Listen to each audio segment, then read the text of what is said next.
भरे हुए जाम पर सुराही का सर, भरे हुए जाम पर सुराही का सर झुका तो बुरा लगेगा। जिसे तेरी आरज़ू नहीं तू उसे मिला तो बुरा लगेगा। ये ऐसा रास्ता है जिस पर हर कोई बारहा लड़खड़ा रहा है।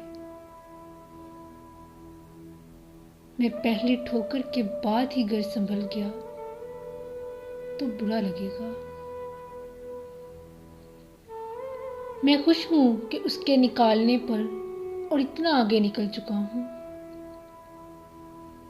मैं खुश हूं उसके निकालने पर और इतना आगे निकल चुका हूं कि अब अचानक से उसने वापस बुला लिया तो बुरा लगेगा। ये आखिरी कपकपाता जुमला कि इस ताल्लुक को ख़त्म कर दो।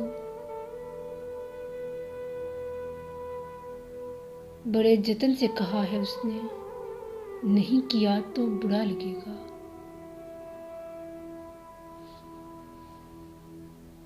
न जाने कितने गमों को पीने के बाद ताबिश चढ़ी उदासी, न जाने कितने गमों को पीने के बाद ताबिश चढ़ी उदासी। किसी ने ऐसे में आके हमको हंसा दिया तो बुरा लगेगा। बड़े हुए जाम पर सुराही का सर झुका तो बुरा लगेगा। जिसे तेरी आरज़ू नहीं तो उसे मिला तो बुरा लगेगा।